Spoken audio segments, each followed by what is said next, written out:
할렐루야, 반갑습니다. 오늘 복된 주님의 날 7월 첫 번째 주, 오늘은 맥주 감사 주일로 지키게 됩니다. 하나님 앞에 나오신 우리 성도님들, 또 각 가정에서 인터넷으로 예배드리는 우리 성도님들 주님의 이름으로 환영하고 축복합니다. 다 함께 사랑합니다 찬양하겠습니다.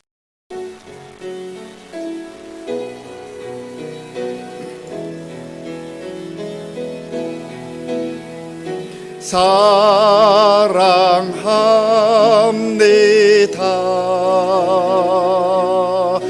나를 자녀 삼으신 주 사랑합니다.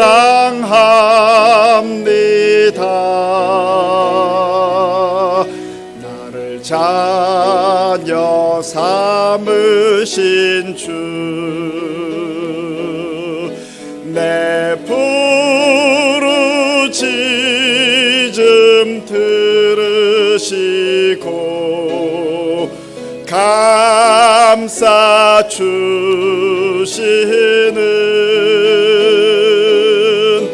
영원히 주 찬양합니다.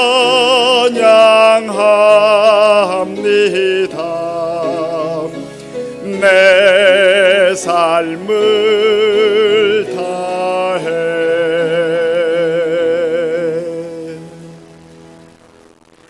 다 함께 묵도하심으로 맥주 감사 주일 예배를 하나님께 드리겠습니다.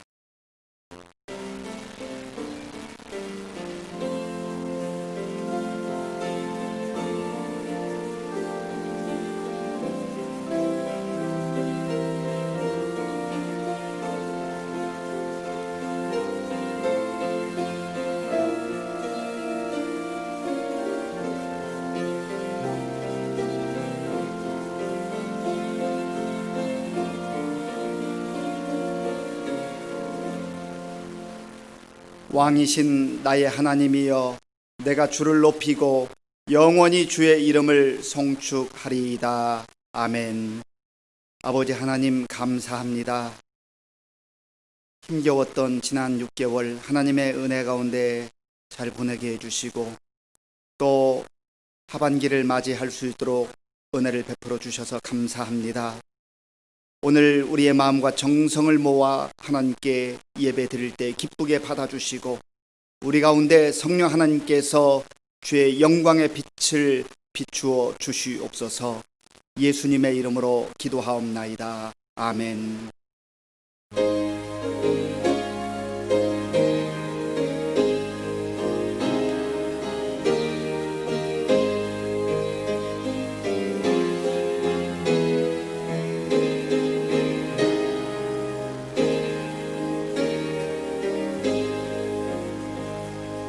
예수는 나의 힘이요 내 생명 되시니, 구주 예수 떠나 살면 죄 중에 빠지리. 눈물이 앞을 가리고 내 맘에 근심 쌓일 때 위로하고 힘주시리. 주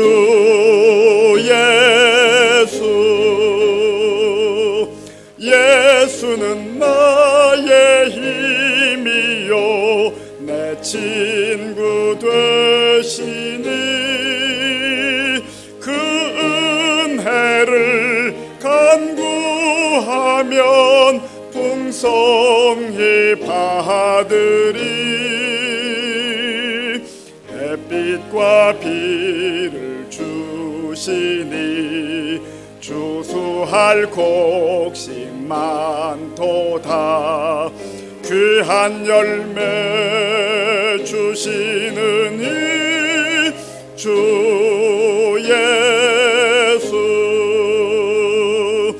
예수는 나의 힘이요 내 기쁨 되시니,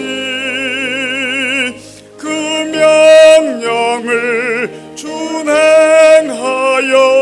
늘 충성하겠네. 주야로 보호하시며 바른 길 가게 하시니 의지하고 따라가리. 주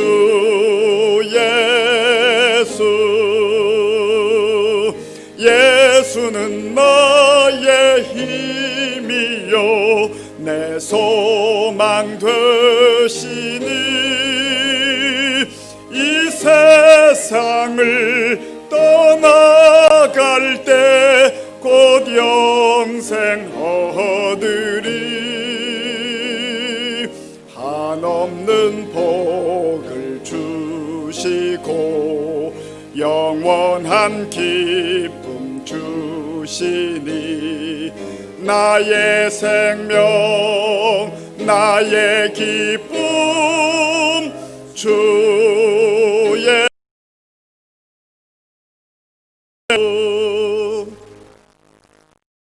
교동문은 106번입니다. 교동문 106번을 교독하겠습니다. 할렐루야. 우리 하나님을 찬양하는 일이 선함이여 찬송하는 일이 아름답고 마땅하도다.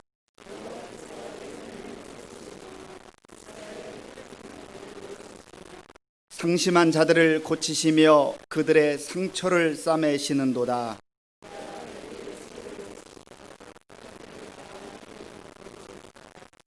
우리 주는 위대하시며 능력이 많으시며 그의 지혜가 무궁하시도다.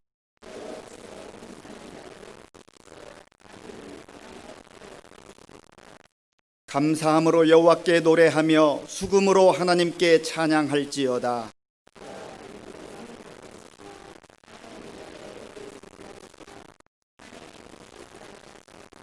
들짐승과 우는 까마귀 새끼에게 먹을 것을 주시는도다.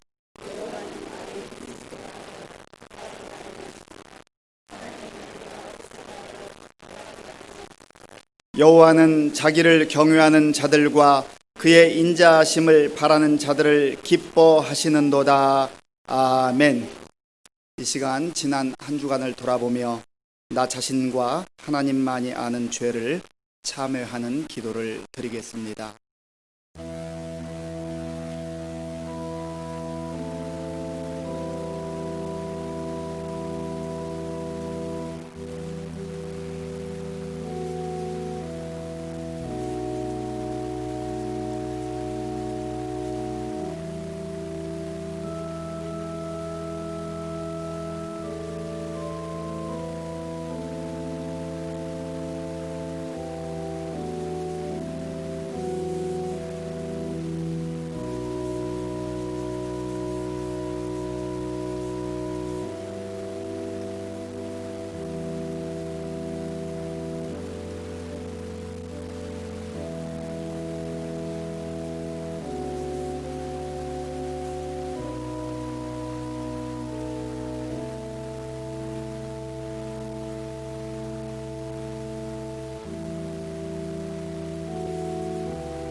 그가 찔림은 우리의 허물 때문이요 그가 상함은 우리의 죄악 때문이라.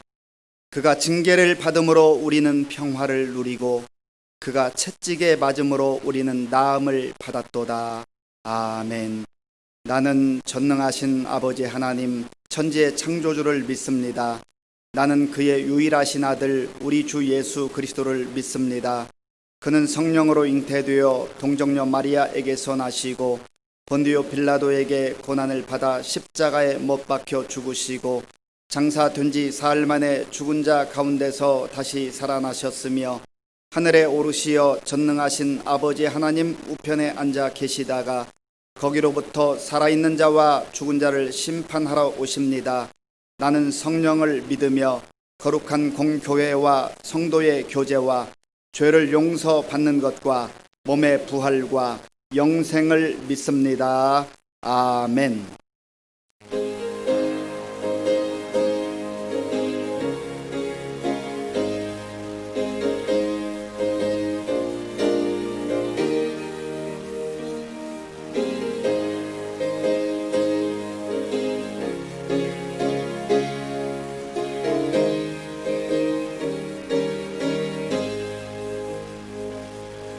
내 영혼의 극히 깊은 데서 맑은 가락이 훈련하네.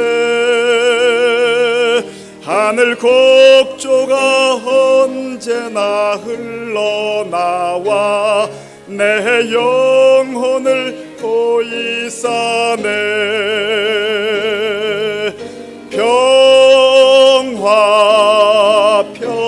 평화로다 하늘 위에서 내려오네.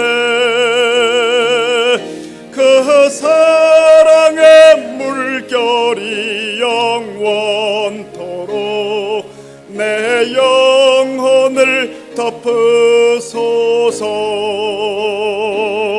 내 맘속에 솟아난 이 평화는 깊이 묻힌 보배로다.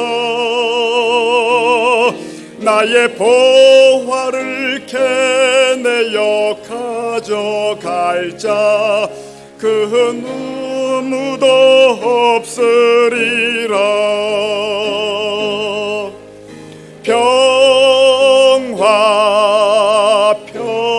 평화로다 하늘 위에서 내려오네. 그 사랑의 물결이 영원토록 내 영혼을 덮으소서. 내 영혼의 평화가 넘쳐남은 주의 큰 복을 받음이라. 내가 주야로 주님과 함께 있어 내 영혼이 편히 쉬네.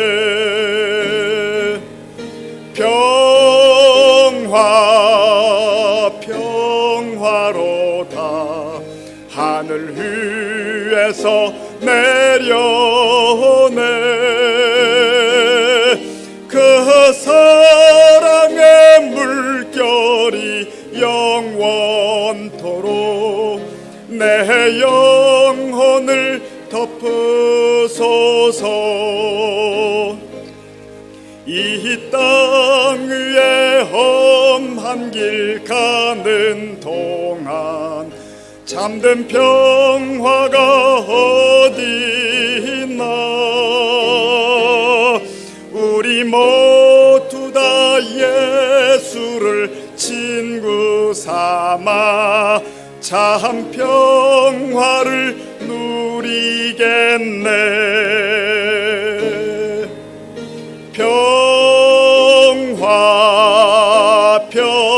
평화로다 하늘 위에서 내려오네.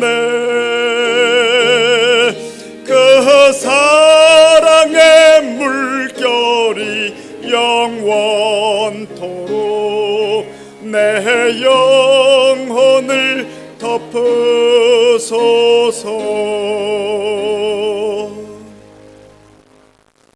아버지 하나님, 감사드립니다. 이 혼란과 어둠 가운데서도 주님께서 저희들을 지켜주시고 오늘 거룩한 성일 주님의 백성들 주님 전에 나와 또 가정에서 이렇게 주님 앞에 예배하게 하시오니 감사드립니다. 주님 홀로 영광받는 산 예배가 되게 하시옵소서.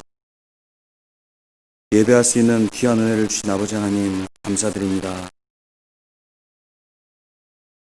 그런즉 이제는 내가 사는 것이 아니오 오직 내 안에 그리스도께서 사시는 것이라. 이제 내가 육체 가운데 사는 것은 나를 사랑하사 나를 위하여 자기 자신을 버리신 하나님의 아들을 믿는 믿음 안에서 사는 것이라. 아버지 하나님, 어린 양 예수 그리스도를 죽이기까지 저희를 사랑하신 아버지 하나님, 그 은혜를 생각하면 저희들 믿음으로 살아야 하고 오직 예수 그리스도 성령의 능력으로 살아야 함에도 그러하지 못하고 세상에 굴복하고 세상 앞에 넘어질 때가 얼마나 많은지 알 수 없사옵나이다. 아버지 하나님, 전혀 기도하지 못하고 말씀의 거룩함을 전혀 묵상하지도 않는 죄인을, 저희들의 죄악을 주님 용서하여 주시옵소서. 그리스도인이라고 입으로 떠들면서도 전혀 세상의 빛과 소금의 역할을 감당하지 못하고 오히려 세상의 조롱거리로 세상에 욕먹으며 그렇게 살아가는 나약한 저희들이옵나이다. 아버지 하나님, 다시 한번 저희들을 세워주시고 기름 부어주시사 온전함으로 주님의 자녀로 십자가 앞에 바로 설 수 있도록 주님 인도하여 주시옵소서. 아버지 하나님, 저희들로 하여금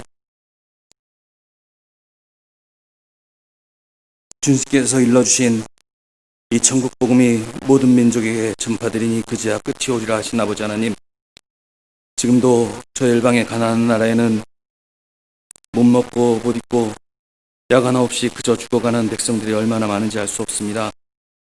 아버지 하나님, 저희들 배불리 먹고 이렇게 편안하게 신앙생활하고 있지만 이제는 그 은혜 그들에게도 부어주시고 세상에서는 비록 고통 가운데 살지만 죽어서는 천국 보좌갈 수 있도록 그들에게 복음이 전파되는 큰 은혜도 주님 허락하여 주시옵소서. 한국교회를 다시 한번 사용하여 주시고 이 재단을 사용하여 주셔서 저 열방에 복음 전하는 주님의 명령 감당하는 그런 교회가 되도록 주님 인도하여 주시옵소서. 아버지 하나님, 코로나 바이러스가 무엇입니까? 저희들은 주님의 뜻을 알 길이 없습니다. 인류 구원의 역사를 이뤄가시는 아버지 하나님, 주님의 뜻이 어디 있고 왜 지금 이때 이 바이러스로 하여금 저희들로 하여금 다시 한번 깨닫게 하시는지 주님의 그 뜻을 알 수 없습니다. 아버지 하나님, 그러나 바라고 원하기는 이로 인하여 교회가 무너지지 않게 하시고 신앙인들이 주님, 우리의 신앙이 약해지지 않게 하시고 우리의 믿음이 약해지지 않도록 주님 인도하여 주시옵소서. 모이기를 패하는 것 때문에 나약해지는 주님의 백성들이 얼마나 많은지 알 수 없습니다. 영적으로 육적으로 힘들어하는 백성들이 얼마나 많은지 알 수 없습니다. 아버지 하나님, 부디 주님 간구하오니 속히 어둠이 물러가게 하시고 다시 한번 주님의 역사가 이루어질 수 있도록 주님 인도하여 주시옵소서. 혹여라도 주님의 역사 가운데 있는 것이로거든 아버지 하나님, 저희로 하여금 지혜롭게 하시고 이 시대를 보게 하시어서 주님의 말씀에 귀 기울이게 하시고 이 시대 가운데 우리가 그리스도인이 해야 할 일이 무엇인지 저희들에게 말씀하여 주시고 그저 가만히 예배하는 것이 옳은 것인지 아니면 이때도 나가서 주님의 복음을 전파하는 것이 옳은 것인지 저희들에게 주님 알려 주시옵소서. 저희들의 연약함을 그저 보지 마시고 강건하게 하시고 믿음으로 바기로 서게 하시고 예수로 온전히 서게 하여 주시옵소서. 이 어둠 가운데도 세상 보게 하지 마시옵소서. 세상이 주는 평안과 돈과 명예와 권세가 주님의 주시는 상급인 줄 착각하지 않게 하시고 오직 예수님 말씀 붙잡고 주님 앞에만 바로 서는 저희 그리스도인들 되도록 주님 인도하여 주시옵소서. 아버지 하나님, 지혜종 서영선 목사님을 보내주신 아버지 하나님 감사드립니다. 주의 종의 안타깝고 절박한 마음을 주님께서 아시오니 영혼육 강건하게 하시고 저희도 항상 기도로 영적으로 교통하는 이 재단이 되도록 주님 인도하여 주시옵소서. 연약한 성도들 주님께서 강건히 붙잡아 주시옵소서. 예수의 능력으로 다 뚫고 일어나가게 하시고 믿음으로 예수 그리스도 성령의 능력으로 바로 서게 하여 주시옵소서. 다 이겨나가게 하시고 담대하게 하시고 강건하게 하여 주시옵소서. 모든 것 주님께 올려드립니다. 예배를 주님께 올려드리오니 주님 홀로 영광받아 주시옵소서. 예수 그리스도 이름으로 기도드립니다. 아멘.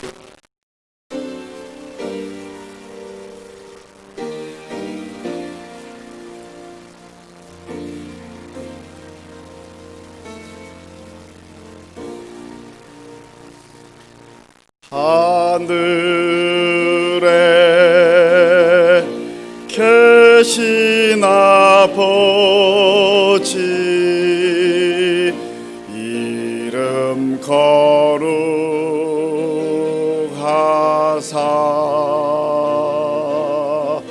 주님 나라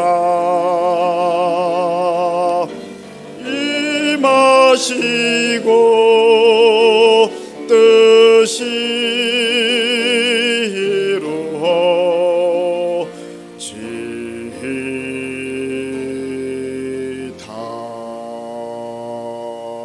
일용할 양식 주시고 우리들의 큰 죄 다 용서하옵시고 또 시험에 들게 마시고 악에서 구원하소서. 대개 주의 나라 주의 권세 주의 영광 영원히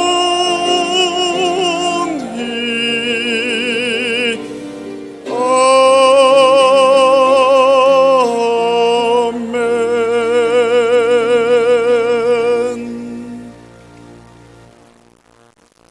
하나님께서 오늘 우리에게 주시는 말씀은 열왕기상 19장 9절에서 18절까지의 말씀입니다. 구약 성경 549쪽 열왕기상 19장 9절에서 18절까지의 말씀을 교독하겠습니다. 엘리야가 그곳 굴에 들어가 거기서 머물더니 여호와의 말씀이 그에게 임하여 이르시되 엘리야야 네가 어찌하여 여기 있느냐. 그가 대답하되 내가 만군의 하나님 여호와께 열심히 유별하오니 이는 이스라엘 자손이 주의 언약을 버리고 주의 제단을 헐며 칼로 주의 선지자들을 죽였음이오며 오직 나만 남았거늘 그들이 내 생명을 찾아 빼앗으려 하나이다. 여호와께서 이르시되 너는 나가서 여호와 앞에서 산에 서라 하시더니 여호와께서 지나가시는데 여호와 앞에 크고 강한 바람이 산을 가르고 바위를 부수나 바람 가운데 여호와께서 계시지 아니하며 바람 후에 지진이 있으나 지진 가운데서도 여호와께서 계시지 아니하며 또 지진 후에 불이 있으나 불 가운데도 여호와께서 계시지 아니하더니 불 후에 세미한 소리가 있는지라. 엘리야가 듣고 겉옷으로 얼굴을 가리고 나가 굴 어귀의 섬에 소리가 그에게 임하여 이르시되 엘리야야 네가 어찌하여 여기 있느냐. 그가 대답하되 내가 만군의 하나님 여호와께 열심히 유별하오니 이는 이스라엘 자손이 주의 언약을 버리고 주의 제단을 헐며 칼로 주의 선지자들을 죽였음이오며 오직 나만 남았거늘 그들이 내 생명을 찾아 빼앗으려 하나이다. 여호와께서 그에게 이르시되 너는 네 길을 돌이켜 광야를 통하여 다메섹에 가서 이르거든 하사엘에게 기름을 부어 아람의 왕이 되게 하고 너는 또 님시의 아들 예후에게 기름을 부어 이스라엘의 왕이 되게 하고 또 아벨 무홀라 사밧의 아들 엘리사에게 기름을 부어 너를 대신하여 선지자가 되게 하라. 하사엘의 칼을 피하는 자를 예후가 죽일 것이요 예후의 칼을 피하는 자를 엘리사가 죽이리라. 그러나 내가 이스라엘 가운데 7,000명을 남기리니 다 바알에게 무릎을 꿇지 아니하고 다 바알에게 입맞추지 아니한 자니라. 아멘.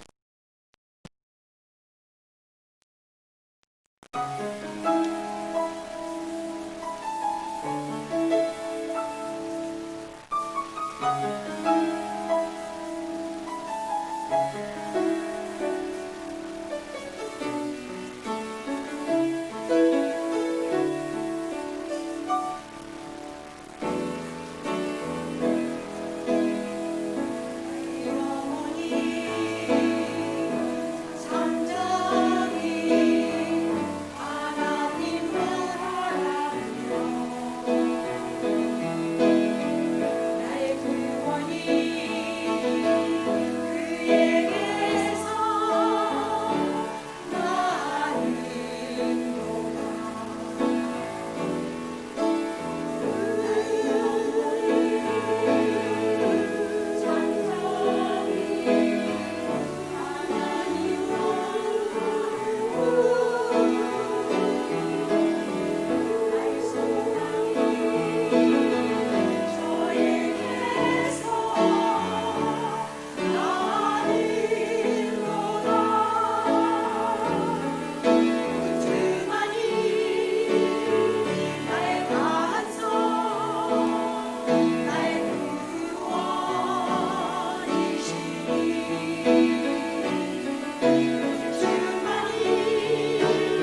아멘. 귀한 찬양 감사합니다. 우리 함께 인사하겠습니다. 반갑습니다. 하나님을 사랑하고 이웃을 사랑합시다. 한 번 더 인사하죠. 여기까지 하나님께서 인도하셨습니다. 고든 맥도날드 목사님이 쓴 인생의 궤도를 수정할 때라고 하는 책이 있습니다. 그 책 앞부분에 보면 존 키건이라고 하는 영국의 뛰어난 군사 역사학자가 제1차 세계 대전사에서 쓴 내용을 기록하고 있습니다. 영국은 한때 해가 지지 않는 나라라고 하는 별칭을 가지고 있었고 본인들 스스로도 자부심을 가지고 살았습니다. 1차 세계 대전이 일어났을 때 1916년에 이제 영국군과 프랑스군이 연합군을 이루어서 독일군과 전투를 벌이게 되었습니다. 그 전투를 벌였던 장소가 쏨이라고 하는 지역인데 일명 쏨 전투라고 합니다. 그런데 거기에서 나름대로 막강한 군사력을 가지고 있었다고 하는 영국군이 전쟁이 벌어진 첫날에 19,000명이 죽었습니다. 그리고 부상자까지 포함해서 57,000명의 그 손실을 입고 말았습니다. 영국군에게는 큰 충격이었습니다. 그래서 존 키건은 이날의 그 충격을 이렇게 기록을 하고 있습니다. 그리고 영국 사람들의 생생한 낙관론이 다 부서져 버렸다. 그리고 거기에 한마디를 덧붙입니다. 그리고 그 생생한 낙관론은 그 이후에 되찾지 못했다. 전 세계를 지배할 것처럼 해가 지지 않는 나라라고 하는 그런 자부심을 가지고 살았지만 거기에서 무참하게 그렇게 무너졌던 겁니다. 우리는 2020년을 시작하면서 참으로 많은 포부와 기대감을 가지고 그렇게 출발했습니다. 그런데 지난 5개월여에 걸쳐서 코로나 바이러스라고 하는 전혀 예상치 못한 문제로 인하여서 우리의 일상이 흐트러졌고 지금도 전 세계를 비롯한 우리 국민들, 우리 모두 다 몸살을 앓고 있습니다. 그리고 전문가들에 따르면 이러한 상황들이 앞으로 언제까지 지속될지 잘 예측할 수 없는 그러한 안타까운 상황 속에 있습니다. 많은 사람들이 불안해하고 또 절망 가운데, 심지어 공포 가운데 그렇게 사로잡혀 있기도 합니다. 이러한 상황 속에서 예수 믿는 사람들이, 하나님의 자녀들이, 그리스도인들이 어떻게 살아야 하는가를 하나님께서는 성경을 통해서 말씀해 주고 있습니다. 우리는 지난 주일에 갈멜산에서 하나님의 도우심으로 참으로 빛나는 승리를 했던 엘리야가 이세벨의 그 위협적 한마디, 그 한마디 듣고 허겁지겁 도망쳐서 저기 유다 남쪽 브엘세바까지 이르렀고 또 거기에서 광야로 들어가서 로뎀나무 아래서 하나님 저 더 이상 못하겠습니다. 죽고 싶습니다. 그렇게 지쳐 쓰러져 있던 그러한 모습을 보았습니다. 하나님은 지쳐 쓰러져 있는 엘리야를 찾아오셔서 숯불에 구운 떡을 준비해 주시고 물을 주시면서 일어나 먹으라. 이걸 먹고 힘을 얻으라. 육신적으로 지쳐 있고 육신적으로 참으로 무기력해진 이 엘리야를 육신의 음식을 주심으로 말미암아서 육신의 그 건강을 또 힘을 회복시켜 주시는 그러한 모습을 보았습니다.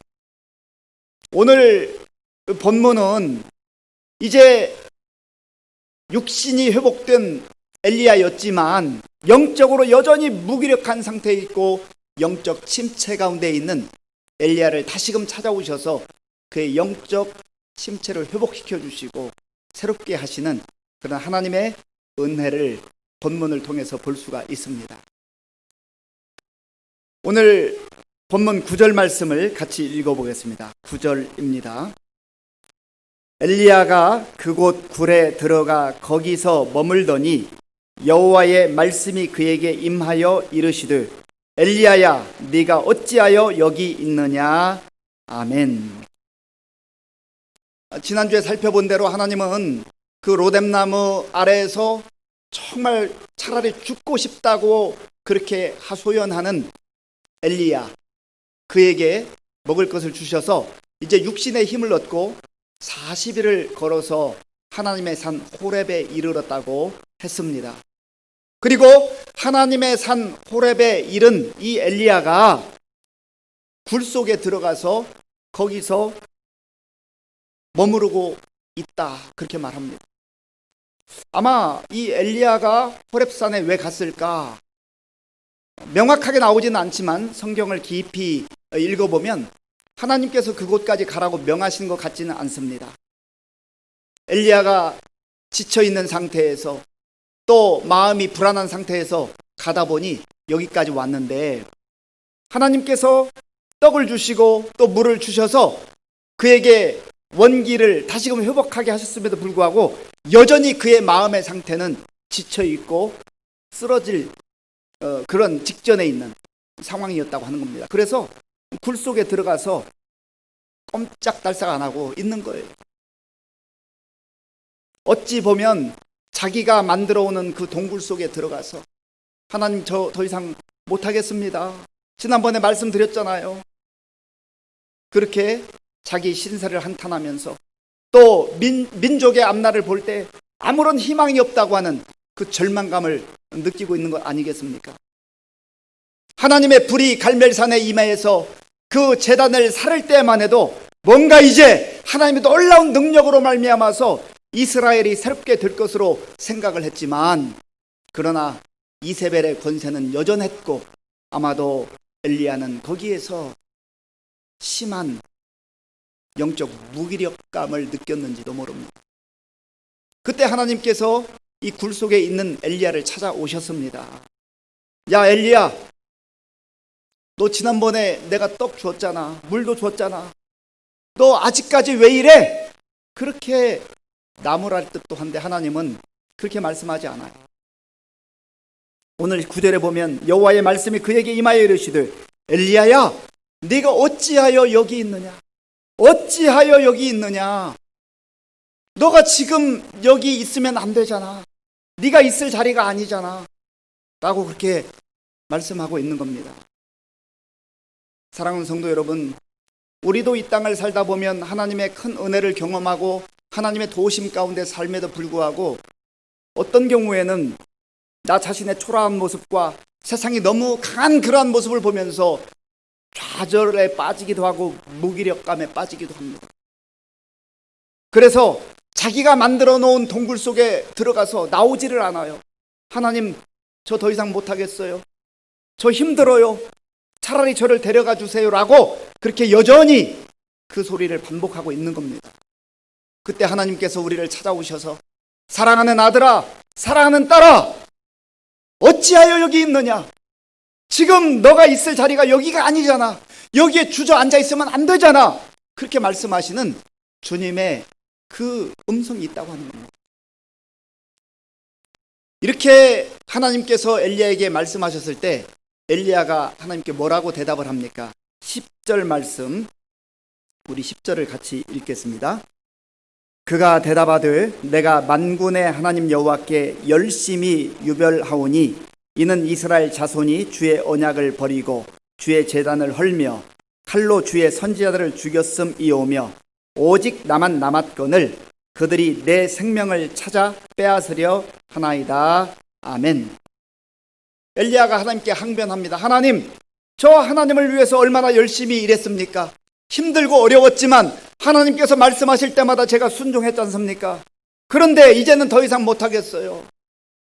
그러면서 그 이스라엘 백성들이 처한 상황들을 이야기합니다. 이스라엘 자손이 주의 언약을 버렸지 않습니까? 하나님의 언약을 붙들고 하나님의 약속의 말씀을 가지고 살아야 되는데 이들이 하나님의 약속을 버렸습니다. 그리고 아무리 제가 저들에게 하나님의 말씀을 선포해도 듣지를 않습니다. 절망 상태입니다 라고 말하는 것이죠. 그리고 또한 엘리야는 이스라엘 자손이 주의 제단을 헐어버렸습니다 라고 말합니다. 하나님을 경외하고 하나님을 경배하고 하나님께만 예배 드려야 될 그 제단을 다 헐어버리고 제단이 무너지고 그 자리에 우상을 섬기는 이방 신상들을 세워놓고 우상 앞에 절하는 이러한 안타까운 일이 지금 곳곳에서 벌어지고 있다고 하는 겁니다. 또한 세 번째, 엘리야는 이스라엘 자손이 칼로 주의 선지자들을 죽였습니다. 저들이 가지고 있는 권세와 권력으로 하나님의 선지자들을 다 죽였습니다. 그리고 남만 홀로 남았는데 이제 저마저 죽이려고 합니다. 그러니 무슨 희망이 있겠습니까? 이제는 더 이상 희망이 없습니다라고 그렇게 항변하고 있는 것이지요. 이러한 영적으로 무기력감 가운데 무력감 가운데 빠져있는 이 엘리야에게 하나님께서 말씀하셨습니다.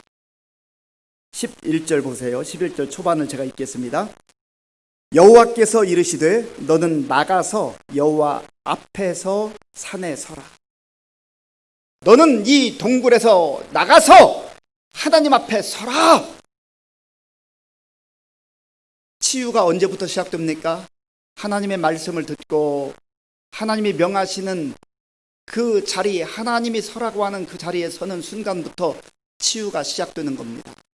여전히 동굴에 머물러 있으면 우리는 무기력증에서 헤어나올 수가 없습니다. 그러나 하나님 앞에 항변을 한다 할지라도 하나님이 말씀하시는 그 말씀을 듣고 하나님 앞에 서게 될 때 하나님께서 역사하시며 하나님께서 다시금 만나주시는 그러한 은혜를 경험하게 될 줄로 믿습니다. 오늘 이 예배를 통하여서 우리 가운데 말씀하시는 하나님의 음성을 듣고 내가 정말로 나 스스로 만들어 놓은 그 동굴 속에 갇혀서 이러지도 못하고 저러지도 못하는 상황 가운데 탄식하는 우리를 향하여서 이제 일어나 여호와 앞에 서라 말씀하시는 그 하나님의 음성을 듣고 하나님 앞에 서야 될 줄로 믿습니다. 그래서 하나님이 이 엘리야에게 이제 역사하기 시작하는데요.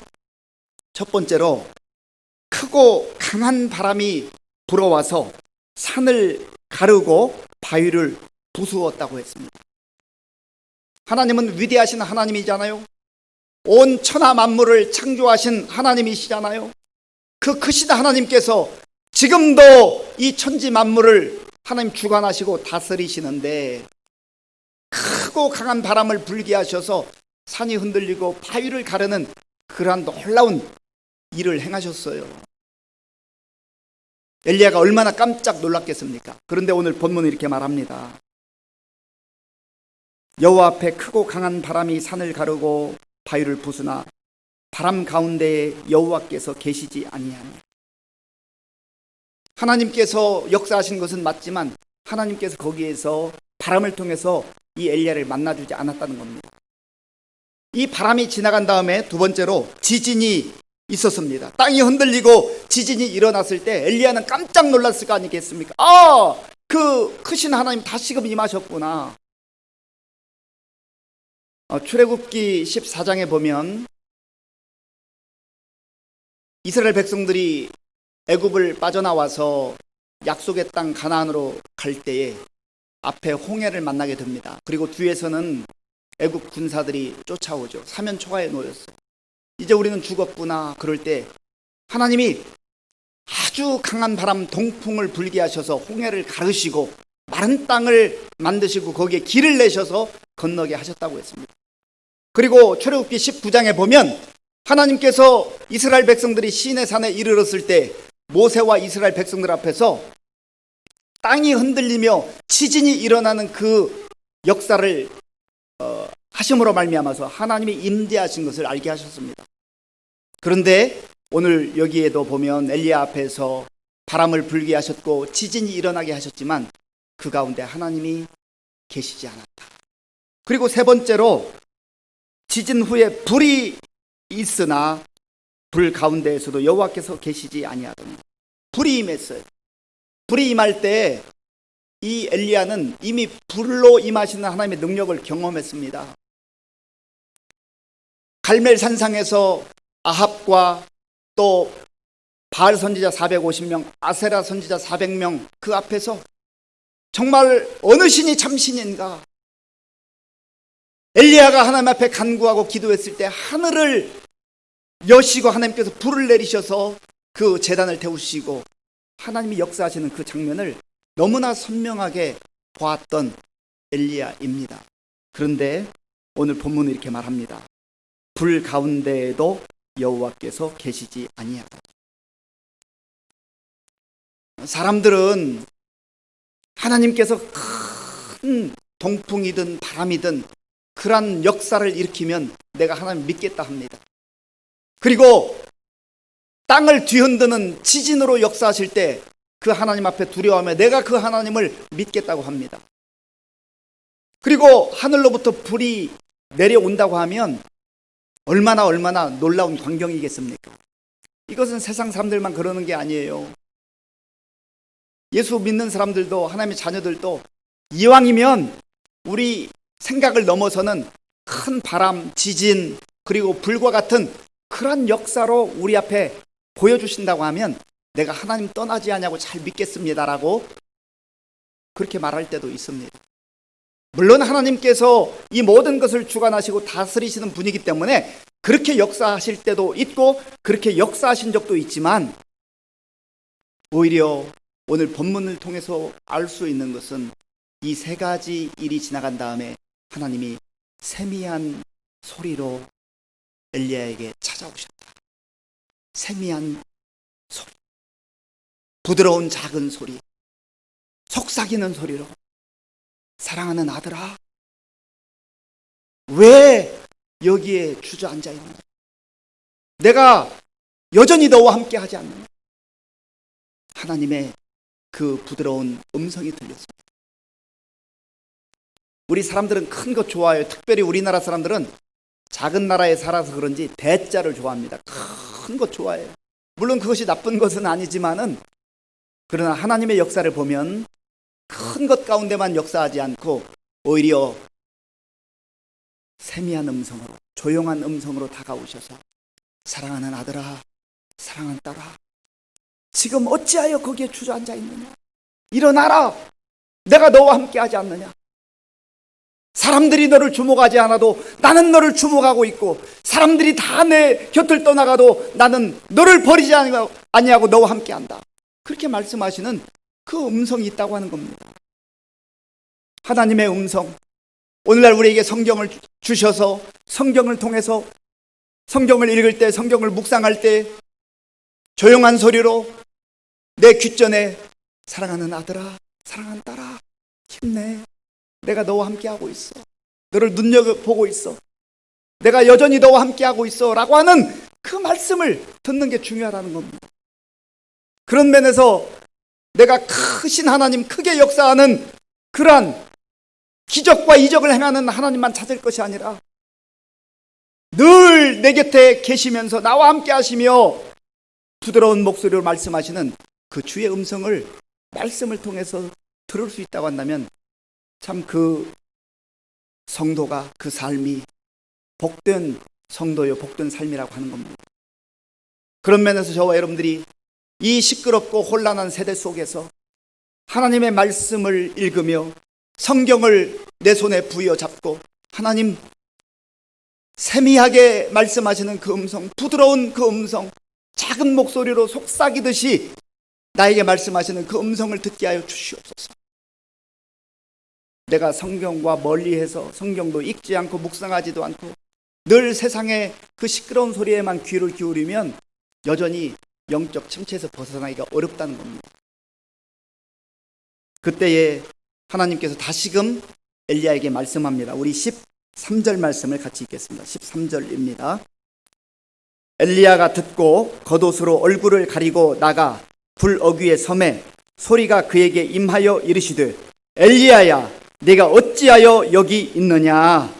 아멘. 고든 맥도날드 목사님 말한 것처럼 인생의 궤도를 수정할 때인데 지금 우리의 궤도가 잘못되어 있다는 거예요. 있어야 될 자리에 있지 않냐고 엉뚱한 자리에 가서 한탄하고 정말 탄식하고 있다는 겁니다. 내가 만들어온 그 동굴 속에 들어가서 나의 연약함과 나의 부족함을 보면서 나의 무기력함을 보면서 좌절과 절망하고 있다는 겁니다. 그런데 하나님께서는 네가 어찌하여 여기 있냐. 그때 엘리야가 하나님께 뭐라고 말합니까? 14절 말씀에 보면 10절에서 말하는 것과 똑같아요. 다시 반복하는데 14절을 제가 읽어보겠습니다. 그가 대답하되 내가 만군의 하나님 여호와께 열심히 유별하오니 이는 이스라엘 자손이 주의 언약을 버리고 주의 제단을 헐며 칼로 주의 선지자들을 죽였음이오며 오직 나만 남았거늘 그들이 내 생명을 찾아 빼앗으려 하나이다. 네. 같은 얘기를 반복하고 있어요. 그때 하나님께서 이 엘리야에게 사명을 주십니다. 사명을 주십니다. 할 일을 알려주는 겁니다. 그리고 사명을 통해서 정말 이 엘리야가 있어야 할 자리가 어디인가를 가르쳐 주세요. 사람들이 왜 방황하는 줄 아십니까? 내가 지금 무슨 일을 해야 되는지를 모르기 때문에 그래요. 인생도 마찬가지예요. 청소년들과 어린이들만 방황하는 게 아닙니다.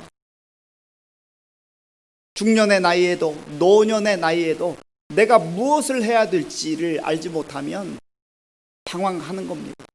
인생의 경륜은 쌓였지만 내가 어디로 가야 되고 무엇을 해야 될지를 모르는 사람은 이리저리 우왕좌왕하는 겁니다.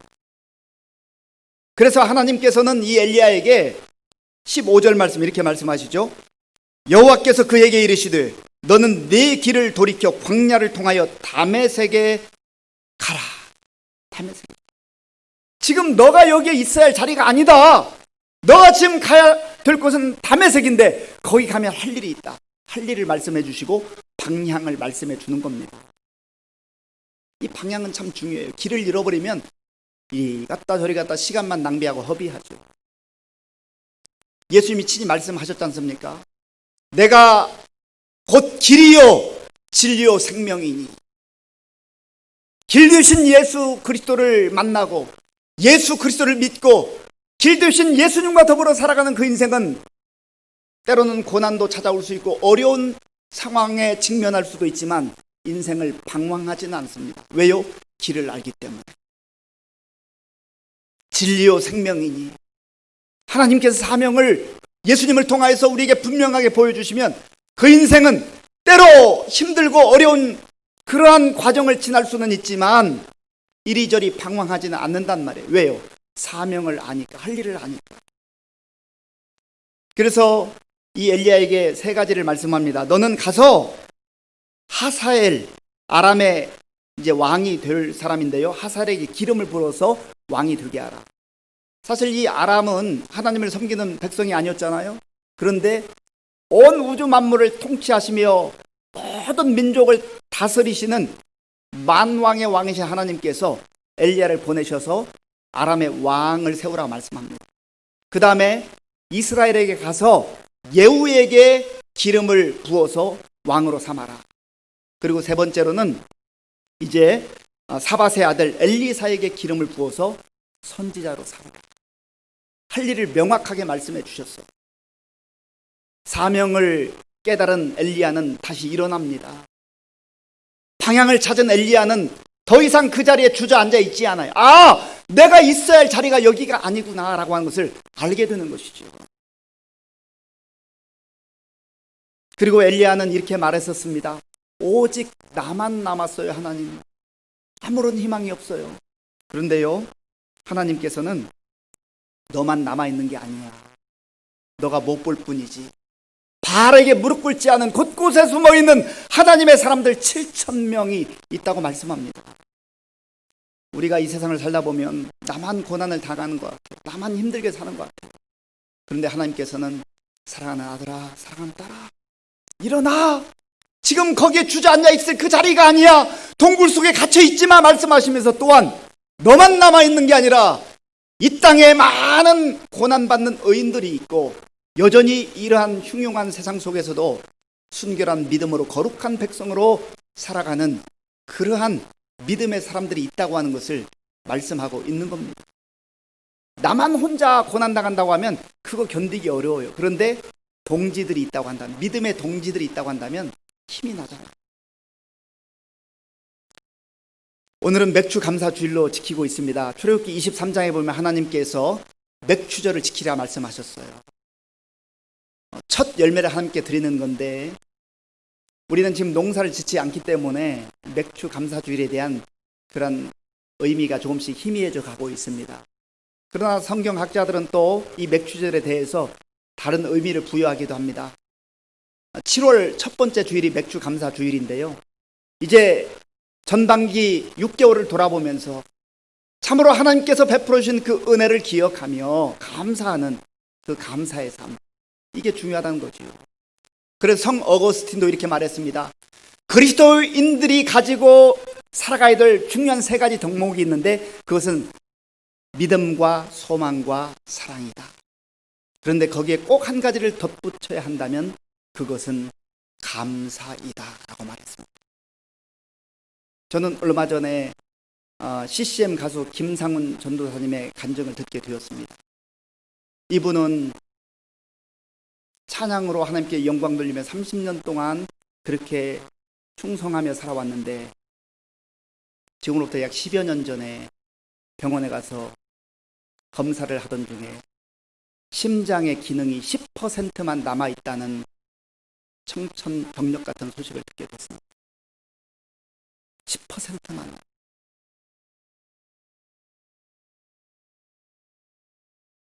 하나님, 저한테 왜 이러세요? 저한테. 그런데 하나님의 은혜를 깨닫고 이분이 음악하는 분이기 때문에 고물심장이라고 하는 노래를 작곡합니다. 고물심장. 고물은 이제 더 이상 쓸 수 없는 걸 말하잖아요. 자기 심장이 고물과 같다는 거예요. 그런데 나에게 남아있는 10%에 나머지 90%는 예수 그리스도의 심장으로 살겠습니다. 우리 동영상을 한번 잠깐 보겠습니다.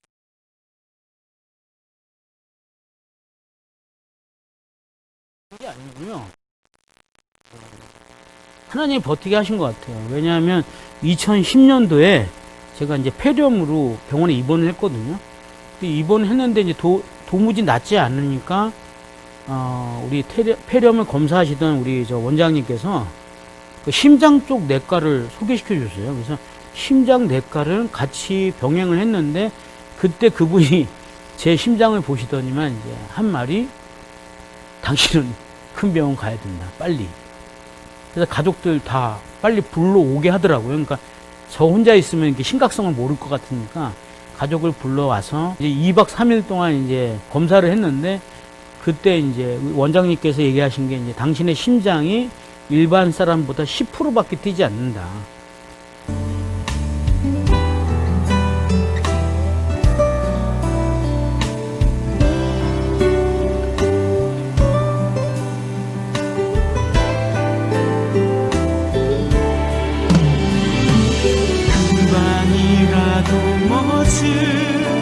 고물 같은 심장이 당신의 사랑으로 뛰네.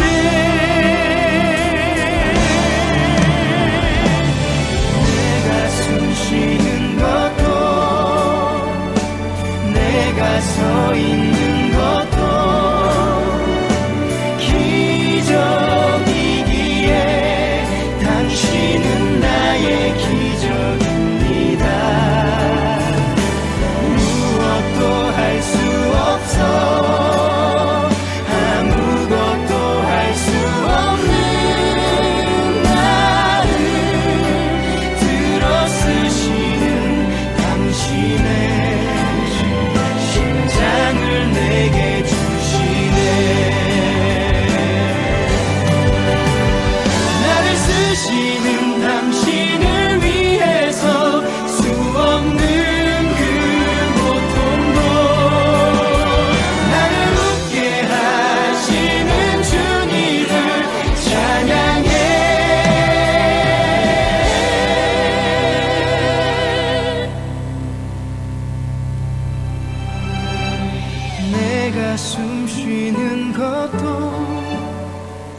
내가 서 있는 것도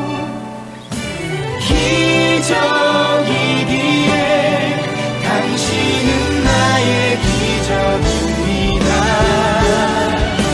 무엇도 할 수 없어 아무것도 할 수 없는 나를 들어 쓰시는 당신의 심장을 내게 주시네.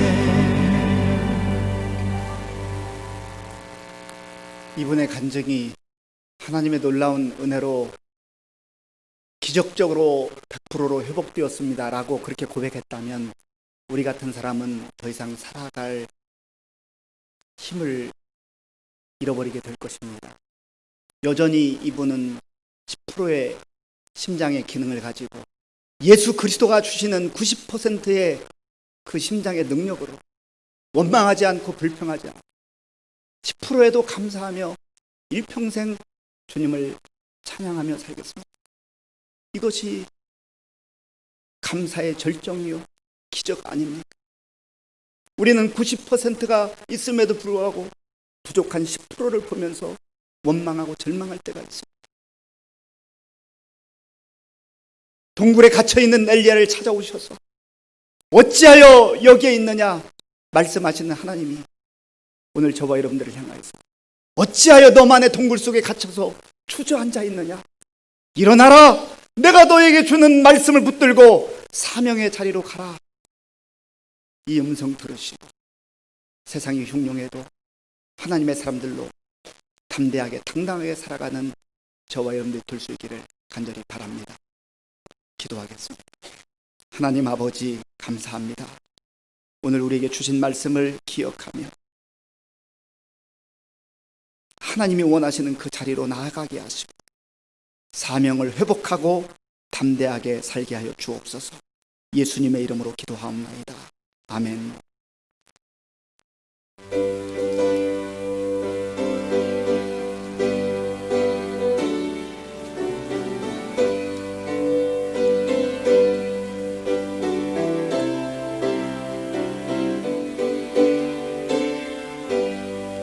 나의 갈 길 다가도록 예수 인도하시니 내 주 안에 있는 긍휼 어찌 의심하리요. 믿음으로 사는 자는 하늘 위로 받겠네. 무슨 일을 만나든지 만사형통하리라. 무슨 일을 만나든지 만사형통하리라. 나의 갈 길 다가도록 예수 인도하시니 어려운 일 당한 때도 족한 은혜 주시네.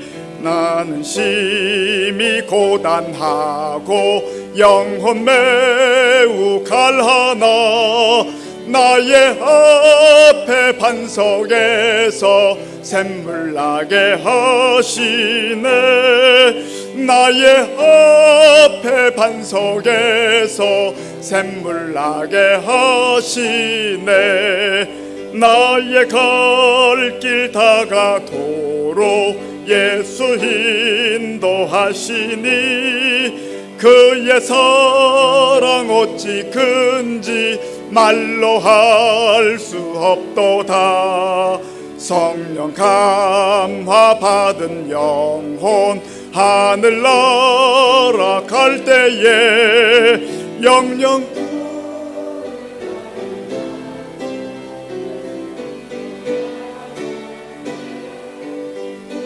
부를 나의 찬송 예수 인도하셨네.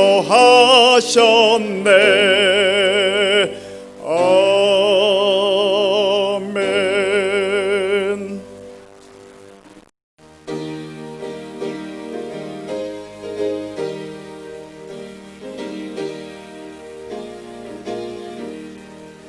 내가 받은 모든 것은 하나님의 선물이니 마음과 뜻 다하여서 겸손하게 드립니다. 주님 기뻐 받으시니 바치는 나 즐겁도다.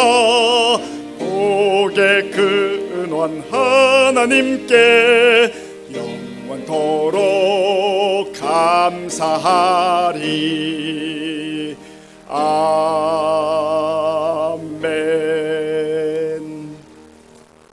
아버지 하나님 감사합니다.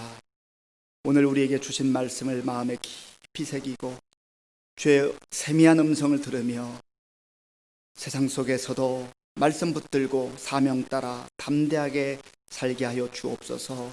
하나님께서 베풀어 주신 모든 은혜 가운데 구별하여 주일헌금 11조 감사헌금과 각종 목적 헌금을 드립니다.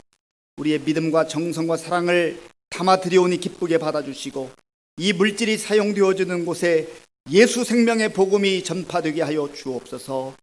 우리 성도님들 가운데 영적으로 무기력증 가운데 자기 동굴 속에 갇혀서 허덕이는 분들 말씀 듣고 다시금 일어나게 하여 주시옵소서. 우리 성도님들 가운데에 육신의 질병으로 있는 우리 성도들의 그 기도를 들어주시고 치유의 역사를 허락하여 주옵소서. 아버지 하나님, 또 우리 성도님들 개인의 기도 제목과 가정과 자녀들을 위해서, 나라와 민족을 위해서 기도할 때마다 가장 좋은 것으로 늘 응답하여 주옵소서. 감사와 영광을 돌려오며 예수님의 이름으로 간절히 축복하면서 기도하옵나이다. 아멘.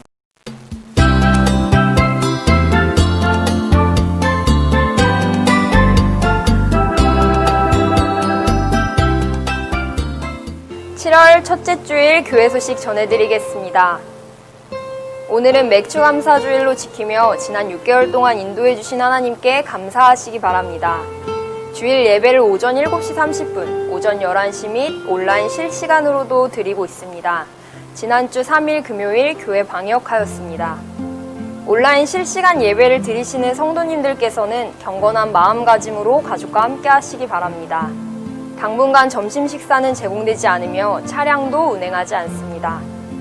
교우 동정입니다. 이선욱, 박예리 성도 등록 신청하였습니다. 또한 7월 2일 목요일 연대음 김영실 집사 가정에 하나님께서 예쁜 딸을 주셨습니다. 기타 광고입니다.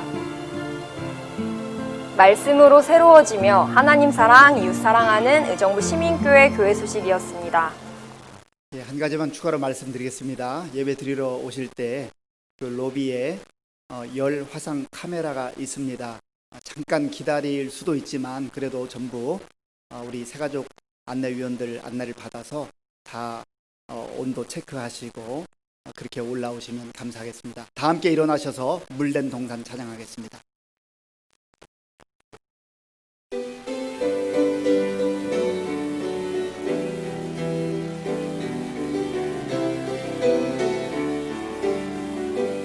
주님 너를 항상 인도하시리. 주님 너를 항상 인도하시리.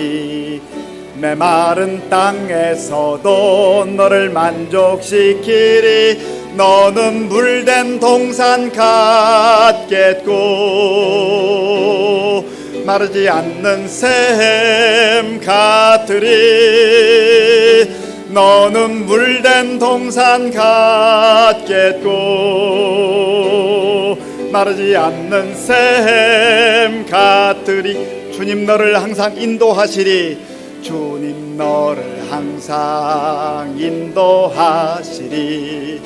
메마른 땅에서도 너를 만족시키리. 너는 물된 동산 같겠고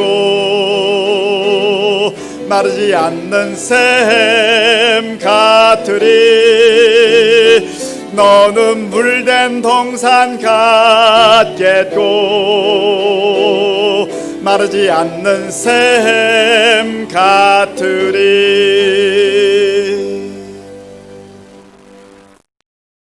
지금은 우리 주 예수 그리스도의 은혜와 우리 아버지 하나님의 크신 사랑과 성령님의 교통하심과 위로하심과 인도하심이 영적 무기력증에 빠져서 내가 만들어 놓은 동굴 속에 찾아오셔서 말씀하시는 주의 음성을 듣고 하나님의 약속의 말씀을 붙들고 사명의 자리로 담대하게 나아가기로 결단하는 모든 성도들 머리 위에와 저들의 가정과 자녀들과 일터 위에와 몸된 교회 위에와 우리나라와 민족 가운데 이제로부터 영원토록 함께 하옵시기를 간절히 축원하옵나이다. 아멘.